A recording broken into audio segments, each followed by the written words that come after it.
Hello and welcome to SPMIS Academy. Today we'll analyze important newspaper articles of 4th July 2024.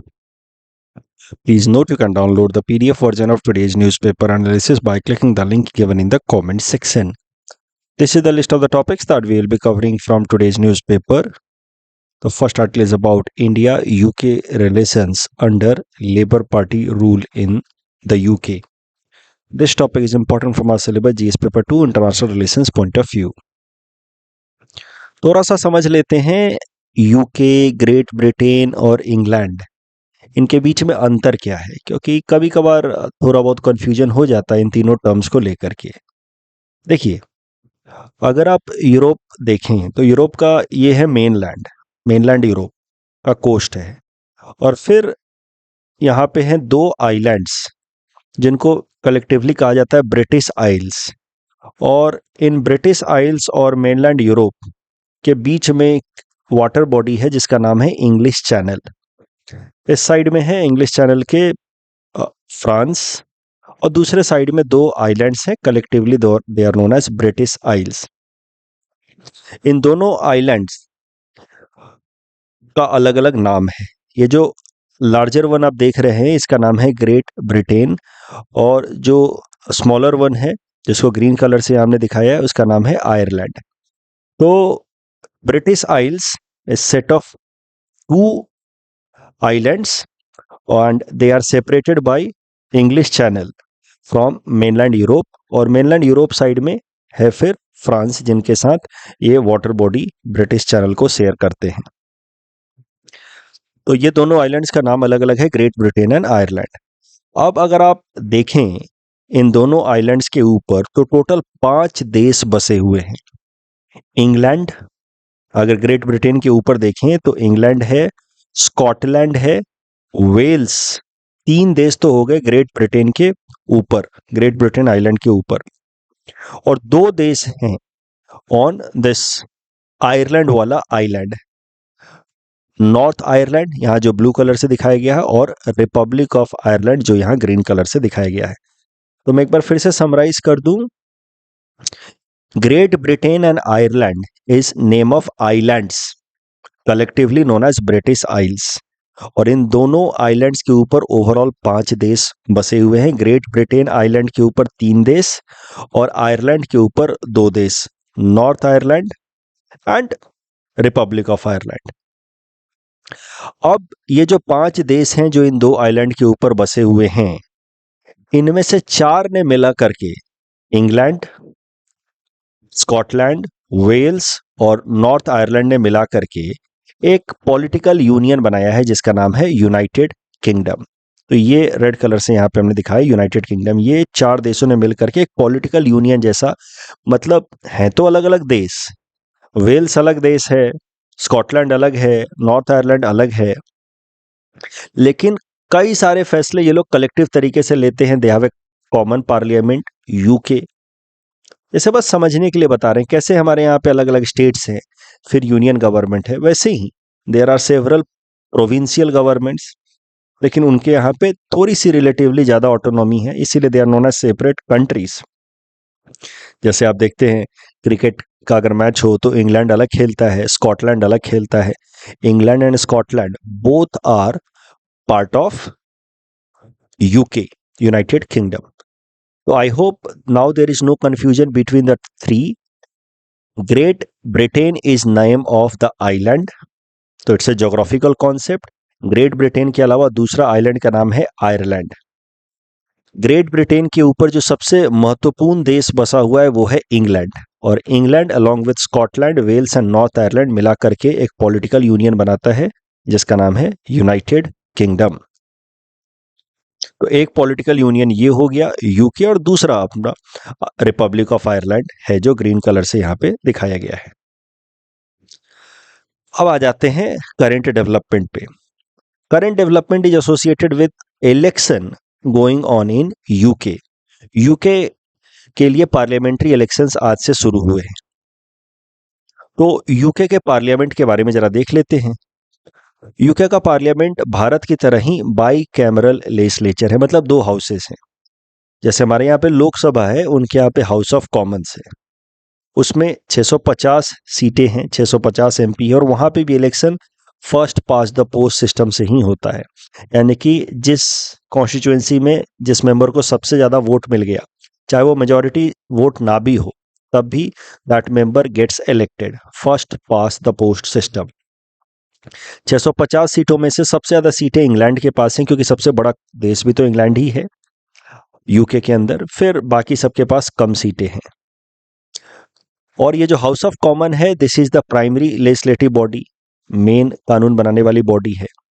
और यहाँ पे जिस party को majority मिलती है, जैसे हमारे यहाँ पे लोकसभा में जिस पार्टी को मेजॉरिटी मिलती है वो सरकार बना पाते हैं, वैसे ही हाउस ऑफ कॉमन में जिनको मेजॉरिटी मिलती है वही यूके के अंदर सरकार बना पाते हैं, और उस पार्टी के लीडर फिर प्राइम मिनिस्टर बन जाते हैं। उनके यहाँ जो दूसरी बॉडी है वो है हाउस ऑफ लॉर्ड्स। बट हमारे यहाँ की राज्यसभा और वहाँ के हाउस ऑफ लॉर्ड्स में काफ़ी अंतर है।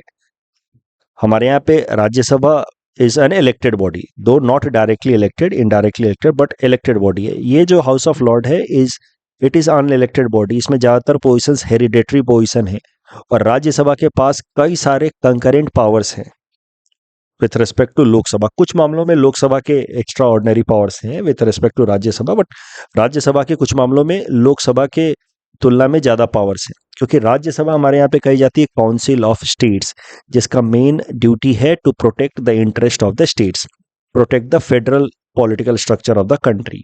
लेकिन ब्रिटेन में तो फेडरल सेटअप है ही नहीं। वहाँ का जो हाउस ऑफ लॉर्ड्स है ये अनइलेक्टेड बॉडी है, हेरिडेटरी पोजीशंस हैं, जो ट्रेडिशनली जो रेप्यूटेड लोग हैं उन लोगों को वहाँ रिप्रेजेंटेशन मिलता है। उसके अलावा बिशॉप्स वगैरह जो रिलीजियस लीडर्स हैं उन लोगों को रिप्रेजेंटेशन मिलता है। अदरवाइज हाउस ऑफ लॉर्ड्स बस एक दूसरी बॉडी है, but it does not have much power. It can suggest certain amendments, it can review certain laws, at best it can delay some legislation. कोई कानून बनने में थोड़ा डिले करा सकते हैं, but they can not prevent a bill from getting passed. हमारे यहाँ राज्यसभा के पास ये पावर्स हैं कि कई सारे ऑर्डिनरी बिल्स को पास होने से रोक सकते हैं। ऐसा हाउस ऑफ लॉर्ड्स के पास ऐसा पावर नहीं है। ओवरऑल अगर पॉलिटिकल सिस्टम की बात करें तो ब्रिटेन के अंदर, यूके के अंदर, यूनाइटेड किंगडम के अंदर है कॉन्स्टिट्यूशनल मोनार्की। उनका अपना रूल ऑफ लॉ वो फॉलो करते हैं, इसलिए उनको कॉन्स्टिट्यूशनल सिस्टम मान सकते हैं। वैसे आगे हम देखेंगे कि they don't have a written constitution. At the same time their head of the state is a hereditary position, the monarch, the king. मौजूदा king Charles III is head of the state. वो बात अलग है कि ये सिर्फ एक ceremonial position है, डी ज्योर हेड हैं, उनके पास कोई रियल पावर है नहीं, but yet a monarch is there, head of the state is there, king Charles III। That is why UK के पॉलिटिकल सिस्टम को कहा जाएगा constitutional monarchy. But at the same time वहाँ पे for all other practical purposes parliamentary democracy is followed, जहाँ पे लोग अपने रिप्रेजेंटेटिव्स को चुन करके भेजते हैं इन हाउस ऑफ कॉमन्स। और हाउस ऑफ कॉमन्स के पास बहुत पावर होता है, वो सारे कानून बना सकता है। चूंकि यूके के अंदर कोई रिटन कॉन्स्टिट्यूशन तो है नहीं, इसलिए जो भी कानून बना उसके जो ग्रेविटी है it is as good as the provisions of the constitution itself. तो ordinary laws are like constitution only, and that gives extraordinary power to the parliament in UK, क्योंकि वहां पे कोई रिटन कॉन्स्टिट्यूशन तो है नहीं। और इसी कारण से यूके के अंदर हम लोग मानते हैं कि the principle of parliamentary sovereignty is followed. वहां की पार्लियामेंट ही सोवरेन है, क्योंकि संविधान तो रिटन कुछ है नहीं।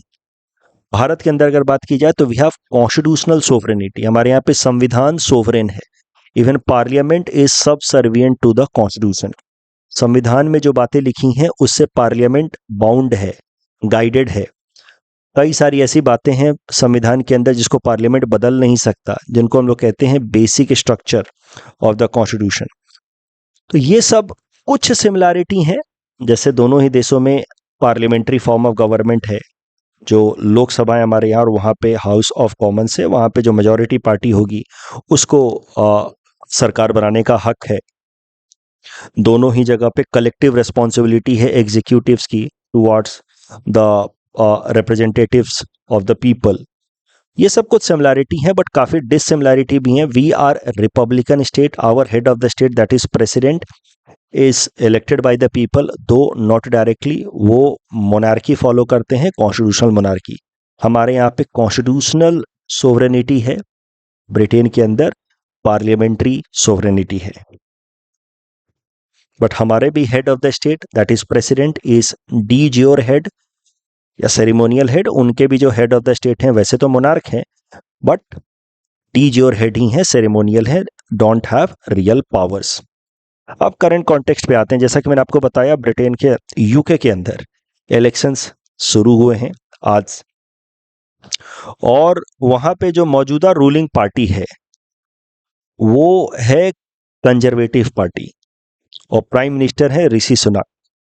लेकिन ऐसा सामने आ रहा है रिपोर्ट्स कि conservative party most probably will lose the election this time, and the labour party headed by Keir Starmer is almost set to get a landslide victory. और इसके साथ ही Labour party will come to power after about 14 years of gap. 14 साल से conservative सी rule में है, power में है। अब Labour party will be there in power once again under Keir Starmer. तो most probably Keir Starmer is going to be the next UK prime minister. तो इसी कॉन्टेक्स्ट में आर्टिकल आया है कि इंडिया और यूके का संबंध कैसा होगा after Labour Party comes to power.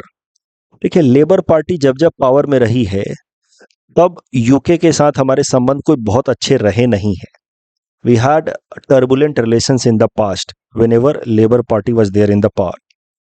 1997 में जब लेबर पार्टी थी पावर में, उस टाइम के उनके फॉरेन सेक्रेटरी रॉबिन कुक ने प्रपोज किया था कि UK would like to mediate between India and Pakistan on Kashmir issue. जबकि भारत का स्टैंड काफी क्लियर है सिंस सिमला अग्रीमेंट इन 1972 कि Kashmir is an internal matter of India and any dispute between India and Pakistan will be resolved on bilateral grounds. इसके लिए हमें किसी भी इंटरनेशनल मीडिएशन की जरूरत नहीं है, क्योंकि 1947 में जब हम लोग मामला लेकर के गए यूनाइटेड नेशंस में, उसके बाद से कश्मीर इशू इंटरनेशनलाइज हो गया। Since then we do not want any external powers intervention in Kashmir matter. तो हमें ये बात नेचुरली अच्छी नहीं लगी। हमारे पॉलिसीज ऑन कश्मीर के अगेंस्ट है कि UK is suggesting that it will mediate और it would like to mediate on Kashmir issue between India and Pakistan. तो जवाब में उस वक्त के प्रधानमंत्री आई.के. गुजराल साहब ने क्रिटिसाइज भी किया। उन्होंने कहा कि Britain is now third rate power, it is no longer a powerful country the way it used to be, and it is having an unrealistic view of its global influence. अपने आप को अपनी हैसियत से ज्यादा आंक रहा है ब्रिटेन, अब ये पावरफुल रहा नहीं, थर्ड रेट पावर बन चुके हैं आप। तो 1997 में लेबर पार्टी के रूल के दौरान भारत और यूके के रिलेशंस काफी खराब हो गए थे after this particular incident where UK proposed to play the role of mediator। उसके अलावा जलियांवाला बाग इंसिडेंट पे उनके प्रिंस फिलिप ने एक बार स्टेटमेंट दे दिया था कि ये जो नंबर्स हैं, शायद से number of deaths in Jallianwala Bagh, ये ओवर स्टेटेड है। उसको लेकर के भी बहुत प्रोटेस्ट हो गया था, डिस्प्यूट्स हो गए थे दोनों देशों के बीच में। उसके अलावा अगर देखा जाए तो लेबर पार्टी के अंदर कई सारे खालिस्तानी सिंपैथाइजर भी हैं।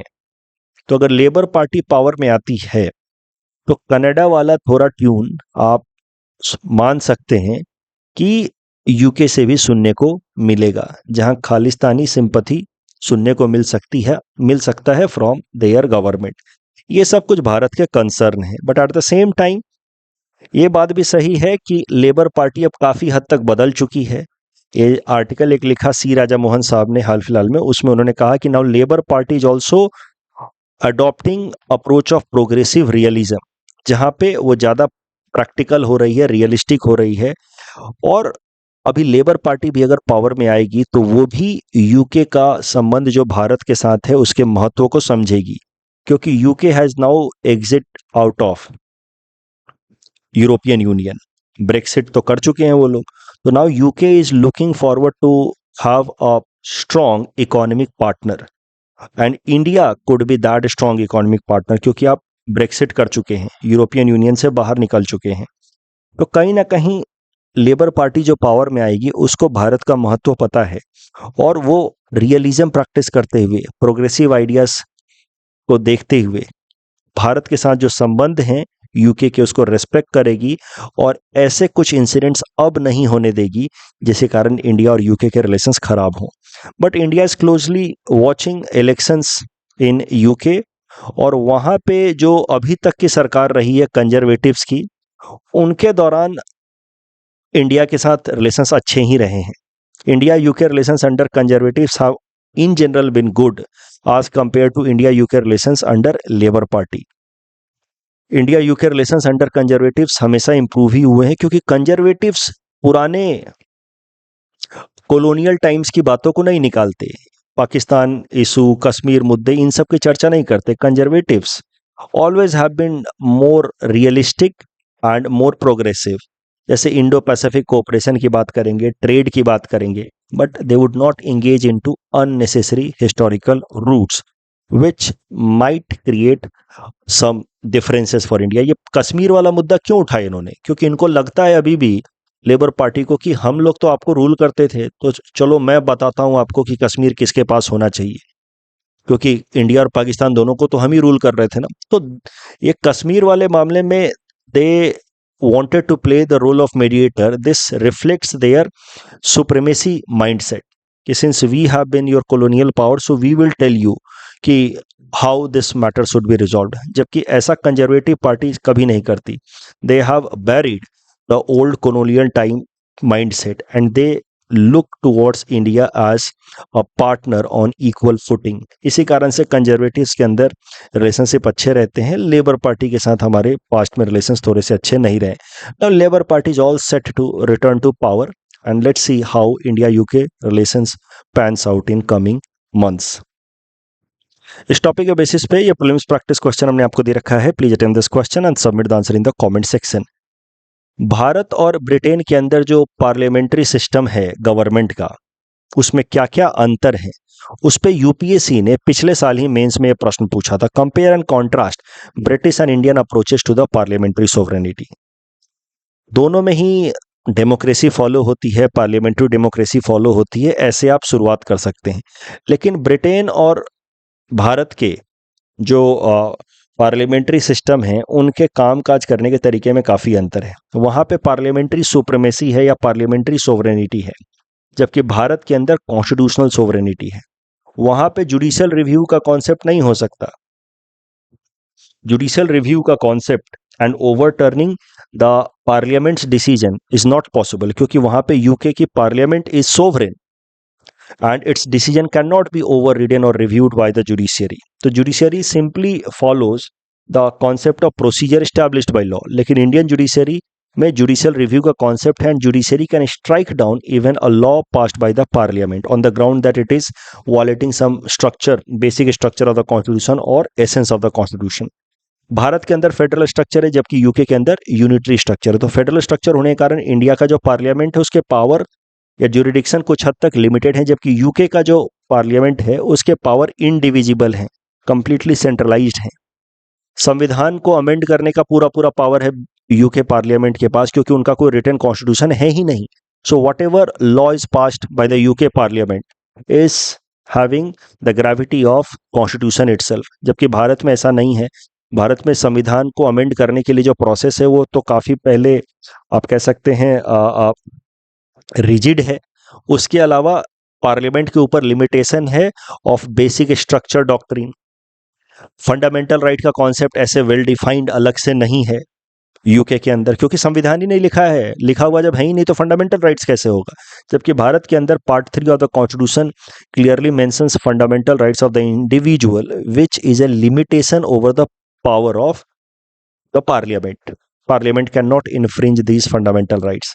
तो ये सब काफ़ी सारे अंतर हैं। एक लाइन में अगर बोला जाए तो यूके के पार्लियामेंट के पास काफ़ी सारे पावर्स हैं as compare to Indian parliament, and that is why UK का जो पॉलिटिकल सिस्टम है that can be considered as parliamentary sovereignty, जबकि भारत के अंदर जो पॉलिटिकल सिस्टम है इसको कहा जाता है constitutional sovereignty.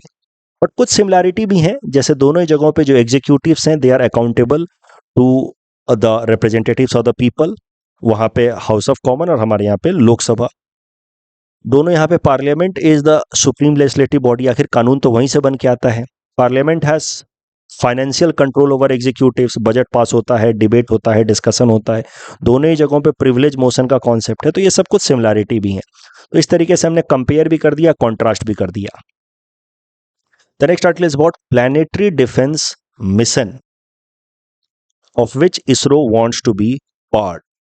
This topic is important from our syllabus GS paper 3 science and technology point of view. पहले हम लोग समझते हैं about asteroid Apophis and then we will come to this current development. ये asteroid Apophis को discover किया गया साल 2004 में।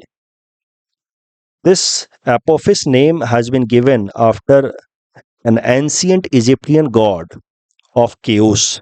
तो तबाही और chaos से जुड़ा हुआ इस इजिप्टियन गॉड का नाम, जिसके नाम के बाद इस एस्टेरॉयड को नाम दिया गया है एपोफिस। वो इसलिए क्योंकि जब इसको डिस्कवर किया गया नासा द्वारा, तो उस टाइम में नासा का मानना था कि ये एपोफिस अर्थ से टकरा सकता है और अर्थ के ऊपर काफी सारा नुकसान कर सकता है। So that is why this Apophis when discovered was considered as a greatest threat to the earth and thus it was named as Apophis, the god of chaos. इसका लगभग 340 मीटर का आप कह सकते हैं क्रॉस सेक्शनल विड्थ है। तो इसको नासा ने खूब डिटेल में स्टडी किया, समझने की कोशिश की। बाद में नासा ने ट्रेजेक्ट्री एनालिसिस करके कहा कि नहीं, एपोफिस अर्थ से टकराएगा तो नहीं, कम से कम for next 100 years it does not seem to be colliding with earth. But एक बात और है कि एपोफिस अर्थ के नजदीक से गुजरेगा बाय 2029।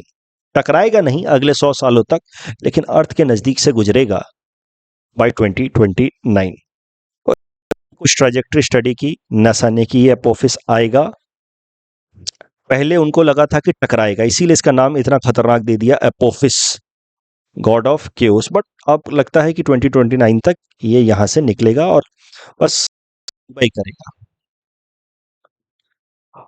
अब एक और बात समझते हैं। हमने तो एक समझ लिया एस्टेरॉयड एपोफिस के बारे में, अब समझते हैं एस्टेरॉयड डे के बारे में। दुनिया भर में 30 जून को एस्टेरॉयड डे की तरह ऑब्जर्व किया जाता है, क्योंकि इसी दिन को 1908 में एक मैसिव एस्टेरॉयड आकर के साइबेरिया रीजन ऑफ रसिया में हिट किया था ऑन द अर्थ, जिस कारण से लगभग 2200 स्क्वायर किलोमीटर का एरिया पूरी तरह से फ्लैट हो गया था, पूरा फॉरेस्ट वगैरह डिस्ट्रॉय हो गया था, आसपास में बहुत सारा डस्ट पॉल्यूशन हो गया था। तो एस्टेरॉयड्स अगर अर्थ सरफेस से टकरा जाते हैं तो उसका काफी सारा मैसिव डैमेज हो सकता है, स्पेशली इन करेंट टाइम जब पॉपुलेशन इतना सारा बढ़ चुका है। तो अगर एस्टेरॉयड्स टकराएंगे तो मैसिव लेवल पे डेथ्स हो सकती हैं, कैटास्ट्रॉफी हो सकती है। इनफैक्ट ये भी माना जाता है, एक हाइपोथेसिस है कि अर्थ के ऊपर डायनासोर्स का एक्सटिंक्शन ही इसलिए हुआ क्योंकि लगातार एस्टेरॉयड्स टकरा रहे थे on the earth surface in those days. तो 30 जून 1908 को एस्टेरॉयड, एक मैसिव एस्टेरॉयड टकराया था अर्थ सरफेस पे। इसी कारण से 30 जून को एस्टेरॉयड डे की तरह ऑब्जर्व किया जाता है। उसी कॉन्टेक्स्ट पे हमारे इसरो के चेयरमैन एस सोमनाथ साहब बोलते हुए उन्होंने कहा, he was speaking on the occasion of world asteroid day, he said कि India is looking forward to study this asteroid Apophis when it fly by earth. तो जब 2029 तक ये अर्थ के पास से गुजरेगा तो इसरो उसको स्टडी करेगा, और उसको स्टडी करके ISRO will try to be part of planetary defence system. पूरे दुनिया भर के जो महत्वपूर्ण स्पेस एजेंसीज हैं, जैसे NASA of US, European space agency, JAXA of Japan, ये सब मिल करके एक प्लैनेटरी डिफेंस सिस्टम बना रहे हैं, जिसकी मदद से अगर कोई एस्टेरॉयड अर्थ की तरफ आता भी है तो उसको सैटेलाइट से हिट करके या रॉकेट से हिट करके डिफ्लेक्ट किया जा सके। ऐसा कुछ प्लैनेटरी डिफेंस सिस्टम बना रहे हैं। तो उसका हिस्सा भारत भी बनना चाहता है, भारत की स्पेस एजेंसी इसरो भी बननी चाहती है, और इसलिए इसरो स्टडी करेगा एपोफिस एस्टेरॉयड को when it fly by earth in 2029। तो ये है concept of planetary defence mission जो डेवलप किया जा रहा है in order to save the planet from colliding with any asteroid. और उसको मेनली लीड कर रहा है नासा, बट भारत भी उसमें कंट्रीब्यूट करेगा, भारत की स्पेस एजेंसी इसरो, और उसके लिए हम लोग स्टडी करेंगे एपोफिस एस्टेरॉयड को व्हेन इट फ्लाई बाय अर्थ। इसरो के चेयरमैन एस सोमनाथ साहब ने डार्ट मिशन ऑफ नासा का भी जिक्र किया कि DART mission NASA already implement कर चुका है in this particular direction in order to develop planetary defence mission. तो क्या है डार्ट मिशन ऑफ नासा? देखिए, नासा ने एक टेस्ट मिशन लॉन्च किया था साल 2022 में, जिसके अंतर्गत एक छोटा सा सैटेलाइट, क्यूबसैट सैटेलाइट नाम डार्ट, इसको भेजा गया in order to collide with Dimorphos. Dimorphos नाम का एक छोटा सा, आप कह सकते हैं, celestial body which is technically a moonlet. Moon क्या होता है? किसी भी प्लैनेट के अराउंड रिवॉल्व करती हुई बॉडी को कहा जाएगा मून, बट किसी एस्टेरॉयड के अराउंड रिवॉल्व करता हुआ कोई दूसरा सेलेसियल बॉडी को कहा जाएगा मूनलेट। जैसे अर्थ के अराउंड मून है, वैसे ही इस डिडोमोस नाम का एस्टेरॉयड है, उसके अराउंड घूम रहा है डाइमॉर्फस। डाइमॉर्फस इज अ मूनलेट। इस डाइमॉर्फस से टकराया गया एक छोटे से क्यूबसैट को, छोटे से सैटेलाइट को कभी कभार हम लोग कह देते हैं क्यूबसैट, जिसका नाम था डार्ट। साल 2022 में इसको भेजा नासा ने। इसको टकराने के पीछे मेन मकसद ये था कि डाइमॉर्फस की ट्रैजेक्टरी हम लोग थोड़ी सी बदल दें। ओरिजिनली ये घूम रहा था मान लीजिए इस ट्रैजेक्टरी पे, तो उसकी ट्रैजेक्टरी को बदल करके ये वाली ट्रैजेक्टरी कर दी जाए। तो इस तरीके से हम लोग अगर ट्रैजेक्टरी बदलने में कामयाब हो जाते हैं किसी भी सेलेशियल बॉडी का, तो इसका मतलब ये है कि भविष्य में अगर कोई एस्टेरॉयड हमारे अर्थ की तरफ आ रहा होगा, तो इस टेक्नोलॉजी की मदद से हम अर्थ से एक सैटेलाइट भेजेंगे या रॉकेट भेज करके उस एस्टेरॉयड से टकरा करके उसकी ट्रैजेक्टरी चेंज कर देंगे और उसको अर्थ से कोलाइड होने से बचा पाएंगे। तो ये जो डार्ट मिशन है, it is already an important mission taken in the direction of developing planetary defence mission, जो सक्सेसफुल तरीके से इंप्लीमेंट भी कर दिया नासा ने, डिमॉर्फस के ट्रैजेक्टरी को चेंज भी कर दिया, और अब एक larger planetary defence mission develop किया जा रहा है, जिसका हिस्सा इसरो भी बनना चाहता है। इस टॉपिक के बेसिस पे प्रीलिम्स प्रैक्टिस क्वेश्चन हमने आपको दे रखा है। Please attempt this question and submit the answer in the comment section. एक और बात है, इस डार्ट मिशन को सुसाइड मिशन कहते हैं, क्योंकि इसमें ये जो क्यूबसैट है डार्ट, वो जाकर के पूरी तरीके से डिस्ट्रॉय हो गया, बट इन दैट प्रोसेस इसने इस डाइमॉर्फस मूनलेट की ट्रैजेक्टरी को बदल डाली। The next article is about mosquitoes and what make these mosquitoes suck blood. This topic is important from our syllabus GS paper 3 science and technology point of view. तो mosquitoes are considered to be the deadliest animal on planet. सबसे ज्यादा खतरनाक माने जाते हैं। क्यों? वो भी आपको पता चलेगा। These mosquitoes cause many vector-borne diseases। Vector-borne disease मतलब एक इंसान से दूसरे इंसान में ये लोग इन्फेक्शन को ट्रांसमिट करते हैं, और इन कारण से कई सारी बीमारियां होती हैं, malaria, dengue, white Nile virus, yellow fever, Zika, chikungunya, और इस कारण से दुनिया में सबसे ज्यादा लोग मरते हैं। It kill more people in the world than any other creature could kill, that is why they are considered to be the deadliest animal. और क्लाइमेट चेंज के कारण अब धीरे धीरे ग्लोबल वार्मिंग हो रही है, इस कारण से मॉस्क्यूटोज उन जगह पे भी पहुंच रहे हैं जहां पहले नहीं हुआ करते थे। इस कारण से वेक्टर बॉर्न डिजीजेस की प्रेवलेंस बढ़ती जा रही है। फ्रांस वगैरह में भी, जहां पहले नॉर्मली ये सब चीजें ये नहीं होता था, अब वहां पे धीरे धीरे मॉस्क्यूटोज आते हुए पाए जा रहे हैं।